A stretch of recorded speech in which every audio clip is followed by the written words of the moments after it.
여러분 안녕하세요. 여러분들과 2017학년도 2학기 중간고사 대비 파이널 함께 공부하고 있습니다. 자, 우리 이제 정보할 차례이고요. 정보 빨리 하고 넘어가겠습니다. 거의 제가 정리해 놓은 학습지 읽는 수준이 될 겁니다. 왜냐하면 그 정도 내용이고 여러분들이 그렇게 막 신경 써서 외워야 할 그런 부분이 많이 없기 때문에 이번에는 거의 요거 읽는 수준 되겠습니다. 교과서 페이지는 제가 따로 적어두지 않았습니다. 여러분들이 잘 찾아오시면서 가시길 바랄게요. 자, 우리 시험 범위는 85페이지부터 185페이지까지이고요. 여러분들 그렇다면 시작해 볼게요. 마우스가 잠깐만요. 네. 자, 시작하겠습니다. 정보기기의 구성과 동작, 컴퓨터의 구성과 동작 이렇게 돼 있는데요. 네, 컴퓨터는 어떤 일을 하는가? 컴퓨터라는 것은 인간이 해야 하는 일을 대신하면서 인간처럼 설계가 되어 있다라고 되어 있어요. 그러면 인간처럼 설계가 되어 있다면 어떻게 설계가 되어 있는 것인가? 인간의 육체에 해당하는 하드웨어가 있고요. 그 다음에 인간이 생각하고 판단하는 것에 해당되는 소프트웨어가 존재하고 있다는 겁니다. 그래서 컴퓨터는 하드웨어와 소프트웨어로 나누어져 있는데 근데 이 중에서 중요한 건 하드웨어 되겠습니다. 왜 하드웨어가 중요한 건 소프트웨어 되겠습니다. 왜 소프트웨어가 중요하냐면 하드웨어는 여러분 TV랑 컴퓨터의 차이는 소프트웨어이기 때문에 소프트웨어가 중요해요. 그러니까 TV랑 컴퓨터랑 하드웨어가 똑같다라고 생각을 해 보신다면 그렇다면 TV와 컴퓨터의 가장 큰 차이는 무엇이냐? 소프트웨어라는 것이죠. 그렇다면 우리가 이제부터 하드웨어에 대해서 잠깐 보고요. 그 다음에 소프트웨어에 대해서 정말 많은 이야기를 할 거예요. 시스템 소프트웨어에는 뭐 운영체제, 그 다음에 유틸리티, 그리고 컴파일러 이런 것들에 대해서 이야기를 해볼 거고요. 그 다음에 뭐 응용 소프트웨어 이런 것들에 대해서도 이야기를 좀 해볼 겁니다. 그래서 우리가 이제 컴퓨터를 배울 때 가장 중요한 거는 소프트웨어다라고 하는 거 기억하시면 되겠고요. 그렇다면 하드웨어가 어떻게 굴러가는가에 대해서 좀 공부를 해볼게요. 자, 컴퓨터가 문제를 해결하는 과정 요 5단계는 반드시 기억을 해주셨으면 좋겠어요. 컴퓨터는 일단 여러분 문제를 해결하라 이렇게 얘기를 하잖아요. 그러면 이 비유를 들기 위해서 지금 제가 이 그림을 가져온 거예요. 그렇다면 컴퓨터가 가로 5, 세로 3, 높이 10의 직육면체의 부피를 구하세요 라고 제가 명령을 내렸어요. 그러면 어떤 과정이 펼쳐지냐면 일단 5, 3, 10이라고 하는 걸 전송해요. 그러니까 이걸 하는 건 프로그램이죠. 소프트웨어가 5 곱하기 3 곱하기 10이라는 식을 만들어주는 거라고요. 이 부피를 처리하기 위해서. 그렇다면 이걸 입력하는 거예요. 이게 입력 장치고요. 자, 그러면 입력 장치가 입력을 했어요. 그러면 얘를 기억하는 절차가 또 필요합니다. 왜 기억해야 하요? 라고 이야기를 한다면 여러분 암산 문제가 5 곱하기 3 이러면 쉽게 대답할 수 있죠. 5 곱하기 3 곱하기 10 더하기 1 이렇게 하면 여러분들이 기억할 수 있죠. 그런데 문제가 한없이 길어지면 여러분들이 기억할 수 없습니다. 그래서 반드시 문제를 기억하는 절차가 있어야 하는 거고요. 그렇다면 계산이 필요하겠죠. 그래서 이제 이 계산을 하는 걸 무엇이라 하냐면 연산장치라고 하고요. 그 다음에 이것에 제동을 걸어주는 장치를 제어장치라고 얘기를 합니다. 그러면 계산을 했죠. 계산을 하고 나면 이 결과에 대해서 무엇을 해야겠어요? 또다시 결과를 기억해야 돼요. 그러니까 5 곱하기 3을 여러분들이 먼저 계산을 한단 말이에요. 15라는 것을요. 그러면 반드시 이 15를 기억해서 15 곱하기 10을 계산해야 되죠.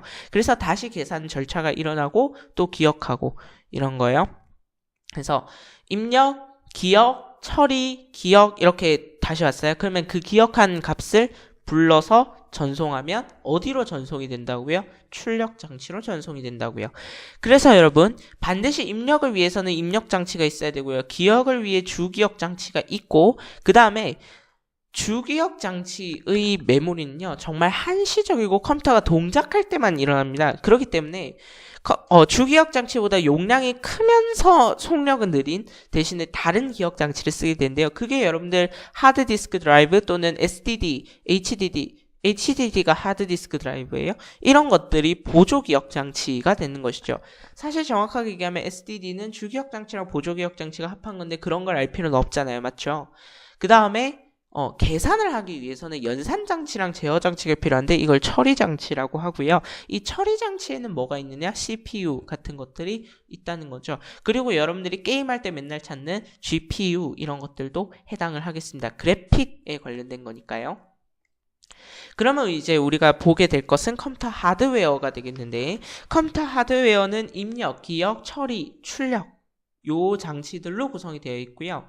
그러니까 이건 컴퓨터 내부의 장치죠. 근데 컴퓨터와 컴퓨터 간끼리에 또 뭔가 장치가 필요한 거예요. 그래서 통신 장치가 따로 있습니다. 되셨죠? 자, 그래서 입력 장치에는 뭐가 있냐면 입력 장치의 경우에는 하나씩 해보자면 키보드, 마우스 뭐 이런 것들이 있어요.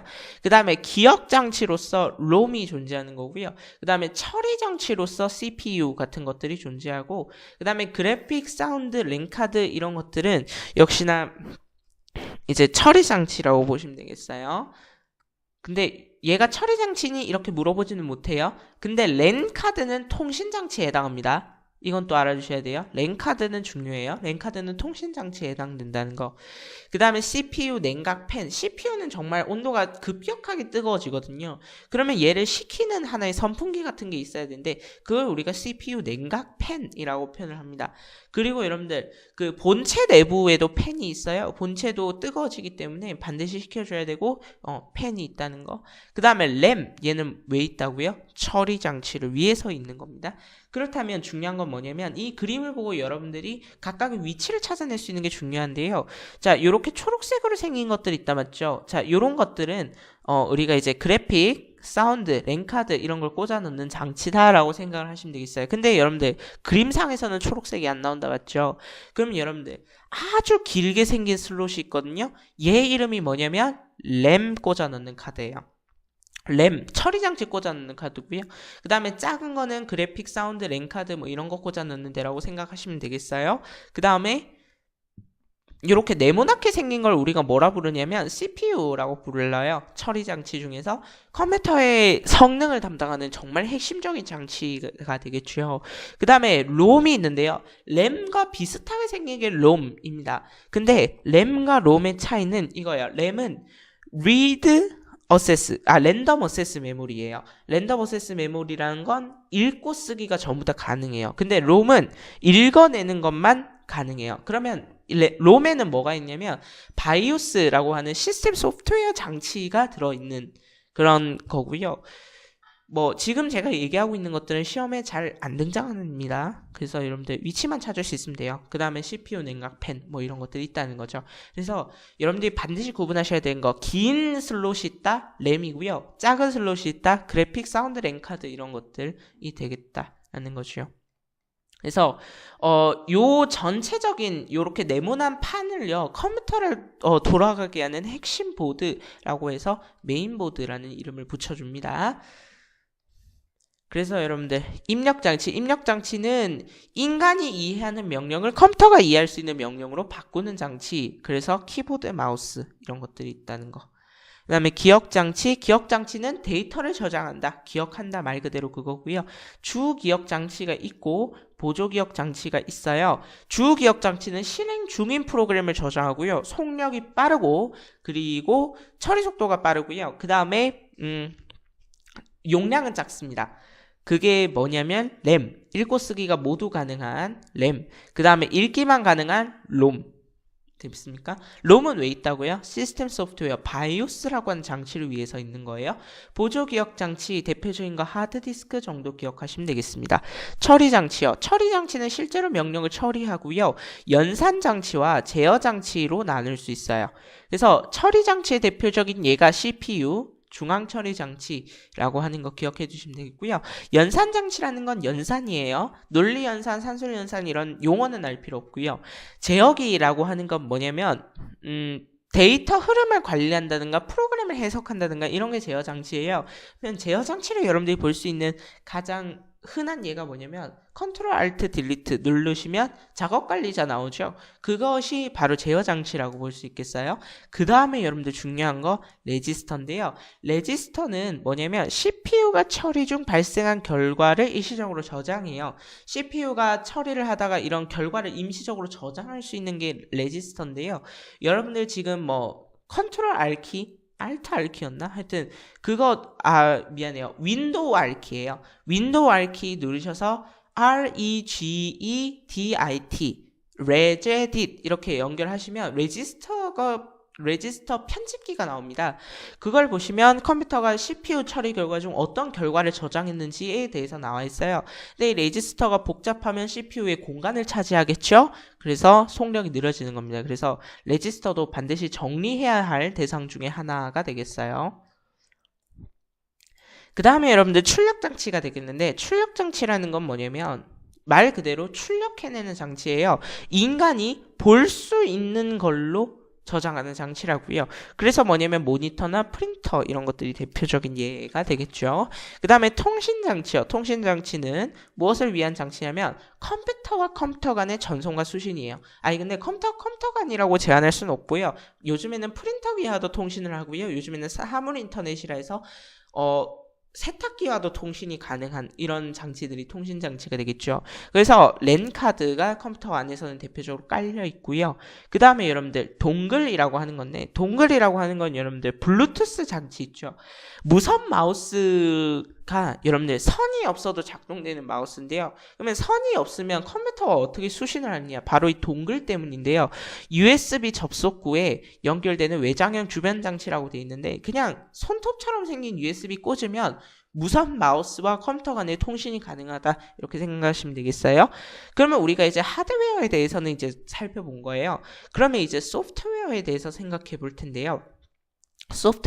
소프트웨어는 인간이 컴퓨터한테 전달하는 명령, 데이터, 구체적 정리 방법, 절차 이런 것들을 전부 다 통틀어서 소프트웨어라고 표현을 합니다. 그러면 이 소프트웨어에는 뭐가 있냐? 응용 소프트웨어가 있고 시스템 소프트웨어가 있죠. 그러면 응용 소프트웨어에는 또 뭐가 있느냐? 여러분들이 잘 아시는 문서 작성 프로그램, 한글, 엑셀, 워드, 파워포인트 이런 것들요. 그 다음에 멀티미디어 프로그램, 여러분들 동영상 재생하시는 곰플레이어, KM플레이어 이런 것들. 그 다음에 수식 계산 프로그램, 계산기 이런 거죠. 그 다음에 자료 관리 프로그램이라고 해서 또 자료를 관리해주는 프로그램들이 있거든요. 알맵이었나? 하여튼 그런 것들이 있어요. 그게 응용 소프트웨어고요. 우리가 그러면 응용 소프트웨어에 대해서 자세하게 볼 것이냐? 그건 아닙니다. 응용 소프트웨어에 대해서는 개략적으로만 살펴볼 거고요. 시스템 소프트웨어가 매우 중요해요. 유틸리티, 운영체제, 언어 번역 프로그램. 언어 번역 프로그램을 우리가 네 글자로 뭐라 부르냐면 컴파일러 이렇게 부를 거거든요. 그거에 대해서 살펴볼 예정이다 라고 하는 거죠. 자, 그렇다면 시스템 소프트웨어부터 가겠습니다. 자, 시스템 소프트웨어는 장치의 관리와 제어하는 방법을 제공해준다. 이 말이 가장 중요하고요. 그래서 여러분들 뭐가 있냐면 요 세 가지를 반드시 외워두셔야 돼요. OS, Utility, Compiler 이런 것들이 있다라는 거예요. 그러면 우리가 이제 하나씩 살펴보겠습니다. OS, 운영 체제인데요. Operating System이라는 말의 준말이에요. 그래서 여러분들 Windows, Linux, 그 다음에 안드로이드 이런 것들 있죠. 안드로이드는 휴대폰을 재생하는 유틸리티란다. 운영 체제가 되겠고요. 자, 그래서 편리한 작업 환경을 제공해주죠. 편리한 작업 환경을 제공해준다는 얘기는 여러분들이 키보드로 인터넷을 실행하시오 이렇게 치지 않아도 그냥 아이콘으로 똑똑 눌러서 들어갈 수 있다는 거죠.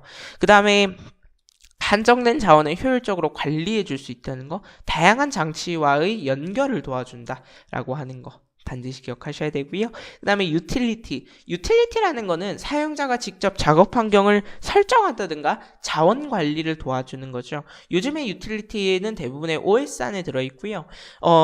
요즘에 유틸리티 하면 이제 유명한 거 고클린, 프로세스 클린 이런 것들이 있다는 거죠. 자원 관리 프로그램으로 유명한 것들이요. 그 다음에 컴파일러의 경우에는 컴퓨터 프로그래밍 언어로 작성된 프로그램을 기계어로 번역하는 겁니다. 그러니까 예를 들어서 여러분들이 우리가 이제 C 언어 이런 걸 배우면 우리가 이제 프로그램을 작성하게 될 거란 말이에요. 근데 컴퓨터가 알아들을 수 있는 언어는 0101 뭐 이런 거밖에 없어요. 그렇다면 이 컴파일러가 뭐를 하느냐 하면 우리가 인간이 명령을 내린 거 있죠. 예를 들어서 뭐 휴대폰에 홈 버튼을 누르면 휴대폰이 켜진다. 이런 명령을 제시했다 쳐요. 그러면 이거를 010200110000 뭐 이런 식으로 기계어로 번역해 주는 걸 컴파일러라고 표현을 합니다. 그 다음에 응용 소프트웨어. 응용 소프트웨어는 어플리케이션, 그러니까 앱이라고 표현할 수 있고요. 그래서 응용 기능을 수행할 수 있는 방법을 제공해 준다. 이렇게 돼 있어요. 요즘에는 뭐 다양한 프로그램들이 개발이 되고 있다라고 하는 거예요. 자, 그렇다면 우리가 컴퓨터에 대해서 이제 자세하게 배운 거고요. 우리가 이제 처리 장치에 대한 이해를 좀 해봐야 되겠어요. 그래서 불회수와 논리 회로라고 하는 것에 대해서 이제 시작을 해보도록 하겠습니다. 오, 내용이 많이 남았네. 자, 그러면 볼게요. 컴퓨터는 이를 어떻게 처리할까? 두 가지 중 한 가지 상태로 표현하는 디지털 데이터, 그러니까 0과 1로 표현한다라는 게 컴퓨터는 0과 1이라는 거죠. 그렇다면 디지털 기기를 어떻게 설계되어 있는가? 논리 연산을 통해서 설계가 되어 있는데요. 봐봐요. 어떤 내가 논리값 두 개를 입력했을 때 어떤 결과가 나올 것이냐인데요. AND 연산이 있고요. 그 다음에 OR 연산이 있고요. 그 다음에 not 연산이 있고요. 그 다음에 XOR 연산이 있어요. 그렇다면 봐봐요. 자, AND 연산. AND 연산은 곱셈이에요. 곱셈이고 가장 쉬운 거예요. 그래서 여러분들 0, 0 두 개를 연결했으면 곱이니까 0, 0, 1을 연결했으면 0, 1, 0은 0, 1, 1은 1 이런 식으로 나오는 거고요. 그 다음에 논리 합은 두 논리값이 거짓일 때만 거짓이 나옵니다. 그러니까 0, 0 누르면 0이 나오는 거고요. 근데 여러분들 조심하셔야 될 거 1, 1을 입력했을 때 논리 합에서는 반드시 1이 등장합니다. 왜냐하면 컴퓨터가 표현할 수 있는 언어는 0과 1밖에 없기 때문이에요. 아시겠죠? 그래서 이거 잘못된 거고요. 밑에 거 좀 수정해 볼게요. 덧셈 기호를 사용해서 표시해야 되니까 R은 P 더하기 Q로 표시하시면 되겠습니다. 그 다음에 not 연산은 반드시 하나가 입력이 됐을 때 not 연산이 가능하고요. 하나의 논리값이 참이면 거짓, 거짓이면 참, 반대로 출력이 된다는 거죠. 0을 입력했으면 1이 입력됐으면 0이 출력되는 게 not 연산이고, 그래서 여러분들 시험장에서는 프라임 이런 기호로 여러분들 알아보셔야 합니다. 그 다음 XOR 연산은 뭐냐면 쉽게 얘기해서 그 OR 연산의 반대 뭐 이렇게 되어 있는데요. 근데 이렇게 기억하시면 되겠어요. 두 개의 논리값이 다 다를 때 참인 겁니다. 달라야 한다는 거죠. 그럼 봐봐요. 0, 0은 0이에요. 1, 1도 0이에요. 왜요? 두 개의 논리값이 같잖아요. 그러면 0, 1, 1, 0 이렇게 연결했으면 1, 1 이렇게 출력이 된다는 거죠. 그래서 베타적 논리 합 기호 플러스의 동그라미 되어 있는 요 생소한 기호를 사용해서 표현을 한다는 겁니다. 그렇다면 요 기호가 매우 중요한 기호겠죠, 맞죠? 그래서 여러분들 진리표를 반드시 잘 보시길 바랄게요. 그래서 이렇게 표현할 수 있습니다. P'Q 더하기 PQ'. 요거를 알 필요는 없는데 알면 좀 쉽다는 거죠. 그래서 여러분들 XOR 연산은 뭐라고요? 두 개가 달라야 참이 나온다고요. 그럼 얘들아, 요런 논리 회로를 만들었어요. 그럼 얘들아, 요거는 스위치 두 개가 전부 다 닫혀야만 전구에 불이 들어오죠? 그러면 전구에 불이 들어오는 걸 1, 스위치를 닫는 걸 1이라고 했을 때 1, 1이 연결돼야만 전구에 불이 켜지니까 논리 곱이라고 볼 수 있고요. 병렬 연결은 이런 것처럼 스위치가 두 개가 나뉘어져 있고 스위치 하나에만 불이 켜져도 참이 되기 때문에 요거는 OR 연산이라고 볼 수 있어요. 논리 합.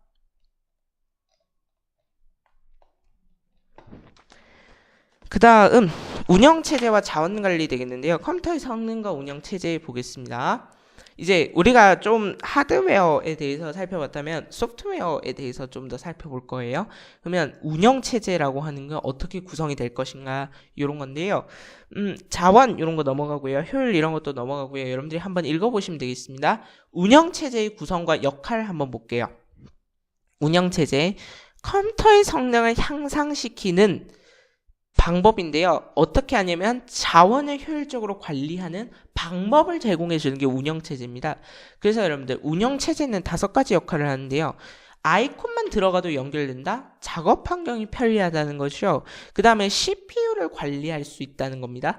기억 장치도 관리할 수 있고요. 입출력 장치도 관리될 수 있어요. 그러면 입력 장치, 출력 장치, CPU, 기억 장치가 전부 다 관리되니까 운영체제라는 것은 어떤 자원의 관리 방법을 알려준다는 거죠. 그 다음에 컴퓨터를 보호하고 보안을 유지하는 데 사용이 됩니다. 되셨죠? 뭐 방화벽 이런 것들이 보안을 유지하기 위해서 사용되는 거죠. 운영체제 속에 포함된. 그래서 운영체제는 다시 또 나눌 수 있어요. 굉장히 막 쪼개지죠. 자, 그러면 이제 잘 생각해 보세요. 운영체제는 사용자 작업 환경, UI, 그리고 커널, 장치 드라이버로 나뉘어져 있는데요. 여기서부터 조금 생소할 겁니다. 사용자 작업 환경에 대해서 일단 볼게요. UI인데요. UI는 여러분들과 친숙한 바탕화면이라고 생각하시면 되겠습니다. 컴퓨터가 여러분들과 대화하기 위한 환경과 방식을 마련해 두었어요. 그 환경이 지금은 여러분들 아이콘이라는 거죠. 됐나요? 그 다음에 이제 커널인데요. 커널은 뭐냐면 매개의 역할이에요. 매개. 무엇을 매개해 주냐면 사용자 작업 환경, 바탕화면과 그리고 장치 드라이버 사이를 매개해 주는 역할이에요. 그러면 커널이 무엇의 역할을 하느냐? 프로세스를 관리하고요. 입출력을 관리하고요. 파일 시스템을 관리하고요. 프로세스 간의 통신을 관리하고요. 기억 장치를 관리해요. 자, 다시요. 운영체제의 역할은 편리한 작업 환경을 제공해주고 CPU, 기억장치, 입력장치, 출력장치를 관리하고 컴퓨터를 보호하고 보안을 유지해주는 역할을 하는 거예요. 그 중에서 여러분들 기억장치라든가 입출력장치라든가 이런 걸 관리한다. 그 다음에 프로세스를 관리한다. 이런 것들이 뭐라고요? 커널이라고요. 커널. 그 다음에 파일 시스템 이런 것들을 관리한다. 이런 것도 커널이 되겠죠. 그래서 사용자 작업 환경과 장치 드라이버 사이에 들어갈 요 용어 커널, 그리고 이 커널의 기능 반드시 체크해 두세요. 아시겠죠? 매우 중요합니다. 그 다음에 장치 드라이버요. 장치 드라이버는 커널에 의해서 명령이 전달이 됐어요. 프로세스라는 게 명령이죠. 명령을 전달이 되면 이 명령을 장치의 상태에 맞게, 특성에 맞게 이렇게 변환해서 전달하는 거죠. 왜냐하면 컴퓨터가 쓰는 용어와 장치가 쓰는 용어가 전부 다 다르니까요. 그래서 여러분들 장치 드라이버도 소프트웨어에 해당합니다. 소프트웨어예요. 운영 체제 안에 들어가는 소프트웨어입니다. 자, 그렇다면 이제 보조 기억 장치가 아니고 데이터 통신 아니고 네, 운영체제의 자원관리와 기법 요거 들어가야겠죠. 자, 운영체제의 자원관리 기법 요거를 뭐라고 하냐면 CPU 스케줄링이라고 표현을 하거든요.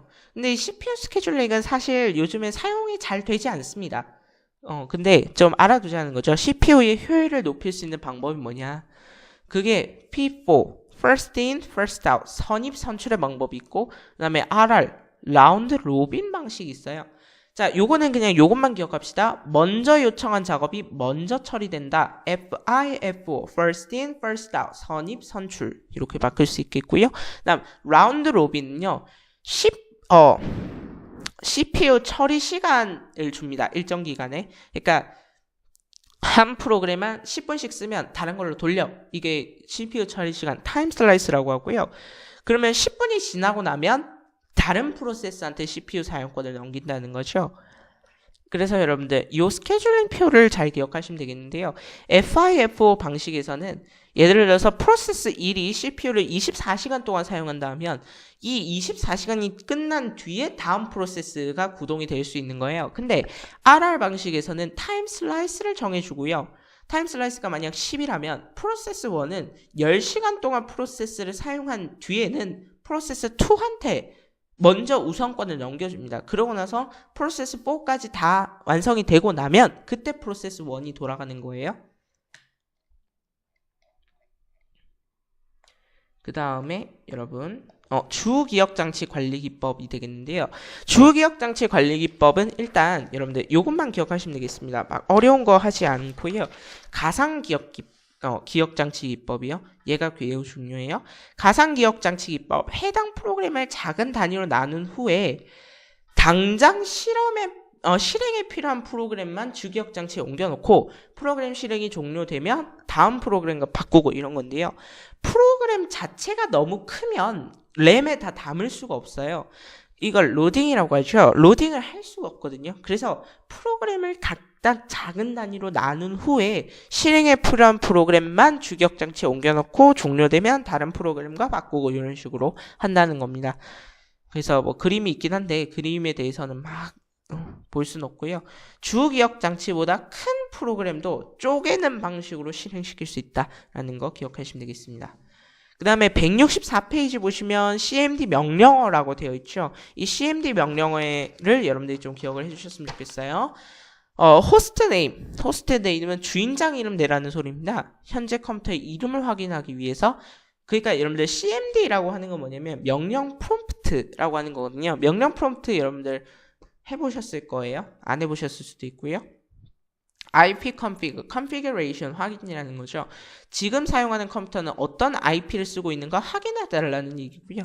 NS lookup 도메인 이름 이렇게 되면 도메인에 해당하는 IP 주소 이렇게 되겠고요. 도메인에 해당하는 IP 주소. 그 다음에 traceert 도메인 이름 or IP 주소. 그러니까 도메인 이름이나 IP 주소를 앞에 traceert 치고 도메인 이름 IP 주소 이렇게 연결되면 어떤 IP를 경유해서 이 도메인 이름 또는 이 IP 주소를 찾아갈 수 있는가, 그거가 이제 traceert 명령어가 되겠습니다. 요거는 여러분들 그냥 설명 보고 찾을 수 있을 정도, 그 정도만 하면 될 것 같아요. 그러면 넘어가서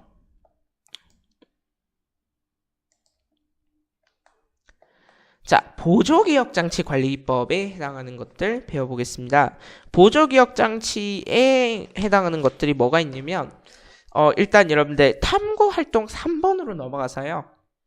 자, 컴퓨터 자원의 모니터링해서 작업관리자 돼 있는 거 있죠? 이거는 제 작업관리자를 캡처한 겁니다. 제 작업관리자를 캡처했을 때 뭐 프로세스라는 것도 보이고요.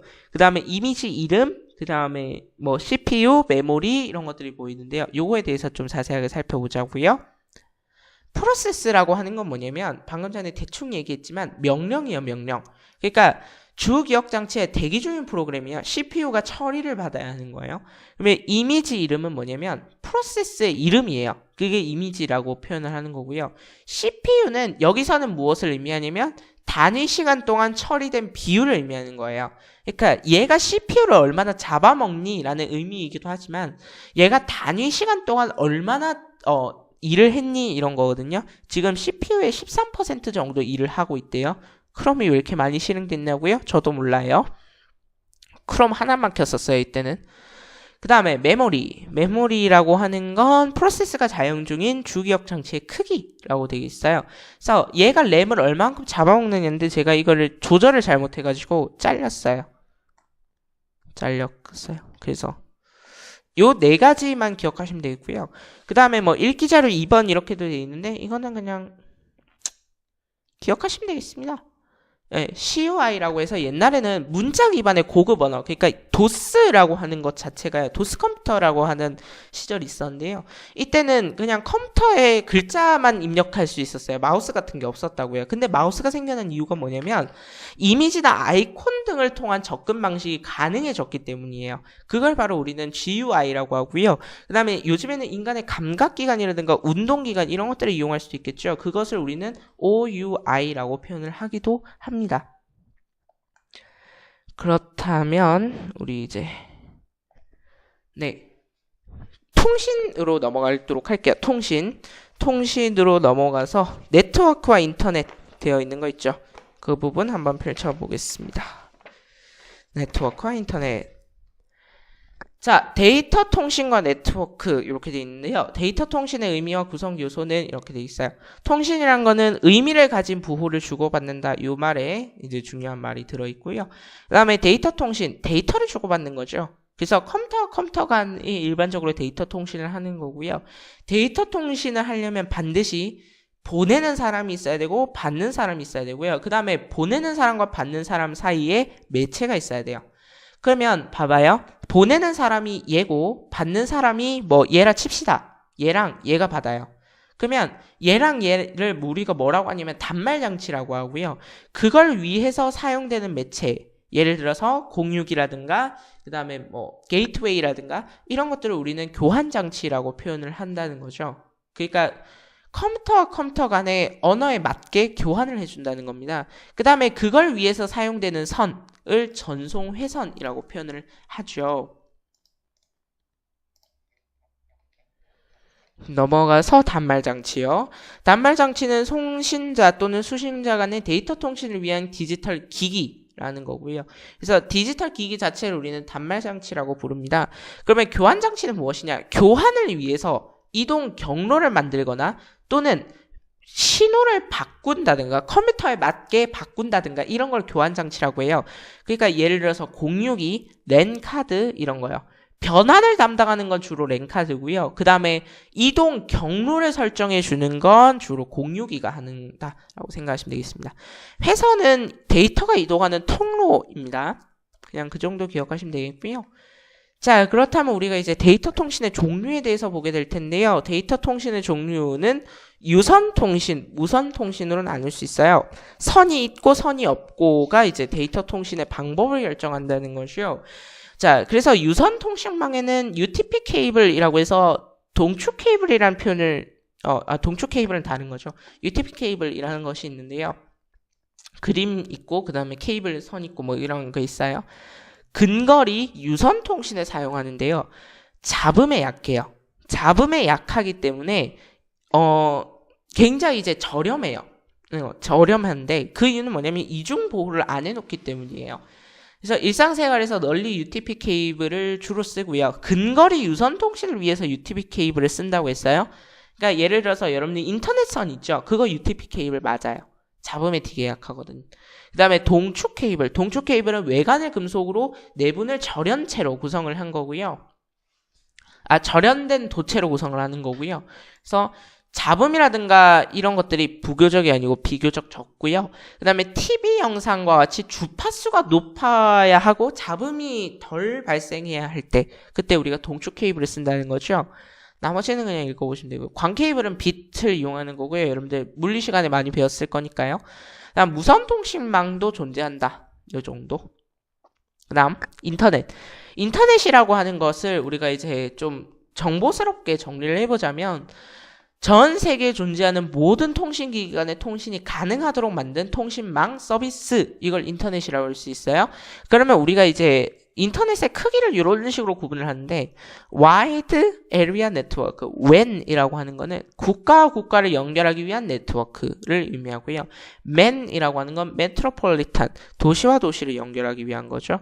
그 다음에 LAN은 Local, 한 건물, 사무실, 요 규모의 네트워크를 우리는 LAN이라고 하죠. 그래서 여러분들 학교에 쓰이는 인터넷은, 여러분들이 선생님이 쓰시는 인터넷은 학교의 LAN에 해당하는 겁니다. 그렇다면 우리가 또 넘어가서 자, 인터넷의 구성 요소와 연결 구조 한번 볼게요. 자, 일단 송신자와 수신자가 있어야 하고 그 사이에 어떠한 그런 장치들이 있어야 한다는데 그 장치들이 뭐냐면 게이트웨이라든가 공유기라든가 이런 장치가 되는 거예요. 그래서 얘네들을 주로 살펴볼 예정입니다. 게이트웨이 한번 볼게요. 게이트웨이라고 하는 건 문의 방법이죠. 그러니까 한 네트워크에서 다른 네트워크로 연결하는 게이트, 문의 역할을 하는 장치를 우리는 게이트웨이라고 표현을 합니다.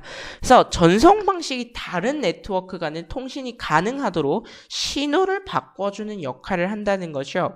그 다음에 방화벽이요. 방화벽은 컴퓨터 보안을 위해 존재하는 장치고요. 그래서 들어가고 나오는 데이터를 전부 다 등록해야만 방화벽이 문을 열어준단 말이에요. 됐죠? 요즘에는 뭐 게이트웨이라든가 라우터라든가 뭐 공유기에 포함이 되어 있고요. 그 다음에 제일 여러분들이 많이 보시는 건 윈도우스라고 하는 응용 프로그램, 응용 소프트웨어 중에서 운영 체제에 포함된 방화벽을 주로 보시죠. 그 다음에 라우터는 신호를 변환해줘요. 그래서 신호를 변환한다기보다 효율적인 경로를 지정해줘요. 그래서 요렇게 가세요 이렇게 가요. 근데 이 라우터가 무슨 역할을 하냐면 요즘에는 공유기로 주로 역할을 하죠. 그래서 경로를 지정해 주기도 하고요. 근데 이거야, 한 개의 IP만으로 다수의 단말기를 연결해준다. 그래서 IP를 공유한다고 해서 공유기라고 얘기를 합니다. 되셨나요? 그 다음 프로토콜, TCP/IP 뭐 이런 게 있는데요. 프로토콜은 뭐냐면 통신 규약이에요. 서로 다른 네트워크끼리 네트워크에 연결돼 있으면 규약이 필요하죠. 그때 통신 규약을 프로토콜이라고 표현하고요. 그때 우리가 인터넷의 프로토콜 방식을 우리는 TCP, IP 프로토콜 이렇게 얘기를 한다는 거죠. 그래서 TCP, IP 프로토콜은 4개의 이제 어딨어? 잠깐만요. 어디 있을까요? 올라갔군. 다시요. 자, 4개의 계층으로 나뉘어져 있는데요. 이거에 대해서 막 자세하게 알 필요 없습니다. 전공자도 안 배워요. 그래서 응용 계층, 전송 계층, 인터넷 계층, 네트워크 연결 계층 이런 식으로 4개로 나뉘어져 있다 정도만 아시면 되겠고요. 그렇다면 우리가 각각에 대해서 조금만 살펴보자면 응용 계층은 뭐냐면 웹 서비스의 프로토콜은 HTTP라고 하는 웹 브라우저를 이용을 합니다. 됐나요? 그래서 웹 서비스의 웹 브라우저를 주로 이용하는 게 응용 계층. 근데 옛날이나 또는 이제 좀 컴퓨터 하시는 교수님들은 이메일 서비스의 통신 규약을 SMTP라고 해서 이걸 사용하기도 해요. 그러니까 여러분들 마이크로소프트 아웃룩 이런 거 있잖아요. 그게 SMTP거든요. 대표적인. 근데 요즘 여러분들 그거 안 쓰시잖아요. 맞죠? 그런 것들을 표기하는 규약이 이런 것들이 포함된 게 응용 계층이고, 빨리 합시다. 전송 계층은 데이터를 전송하는 구체적인 방법이 들어있고요. 인터넷이 서로 인식하는 그런 것들이 들어있죠. 그래서 실제 데이터를 전송하기 위한 이제 계층이고, 네트워크 연결 계층은 물리적 연결 계층이라는 말이 가장 중요합니다. 그래서 단말장치, 교환장치, 전송회선 이런 것들을 정의적 신호로 어떻게 변환할 것인가. 그게 바로 네트워크 연결 계층이 되겠어요. 그 다음 도메인 이름과 IP 주소 이런 거는 이거죠. 혹시 여러분들 네이버닷컴 이렇게 들어가잖아요. 맞죠? 네, 네이버닷컴은 도메인 이름이에요. 사실은 어떻게 들어가야 되냐면 여러분들이 192.168.219.200 이런 식으로 IP를 쳐야 여러분들이 무언가에 들어갈 수 있거든요. 근데 그렇게 안 하고요. 맞죠? 그러면 숫자를 일일이 다 외워야 되잖아. 그러니까 우리가 좀 더 기억하기 쉽게 문자로 된 네이버닷컴 이런 식으로 기억한다는 거죠. 그게 바로 도메인 이름이에요. 그래서 여러분들 DNS라고 하는 건 뭐냐면 IP 주소와 도메인 이름 사이의 변환을 담당하는 거예요. 그게 DNS고, 공인 IP, 사설 IP 이런 거에 대해서는 볼 필요 없습니다. 자, 그 다음 다양한 인터넷 기술 되어 있는데요. 클라우드, SNS 이런 건 얘기 안 할게요. 여러분들이 잘 알고 있으니까. 블루투스는요, 여러분들 휴대폰, 노트북, 이어폰, 헤드폰 이런 기기가 10m 안팎의 근거리에서 전력을 적게 쓰는 무선 통신이 가능할 때 쓰는 걸 이제 블루투스라고 하고요.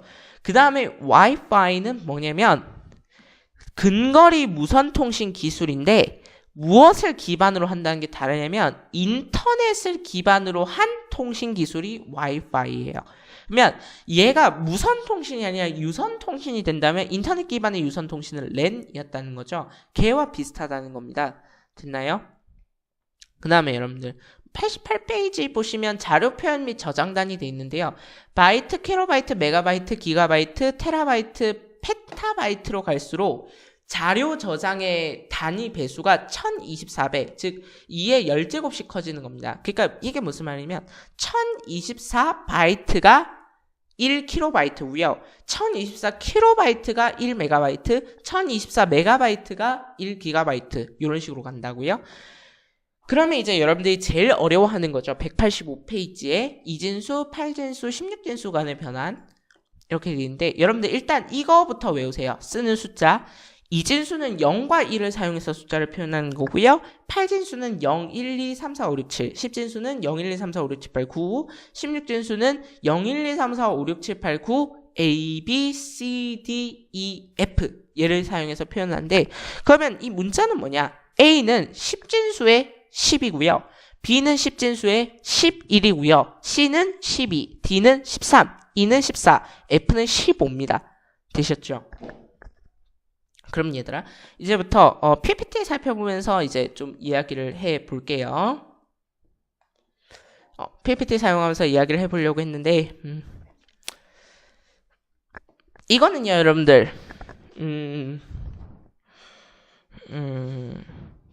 제가 진짜 간단하게만 써놨거든요. 그래서 혹시나 이해가 안 되신다면 이해를 잘 해보시길 바랄게요. 자, 일단 요거는 5분 안에 빨리 끝내야 됩니다. 제가 지금 시간이 없어서요.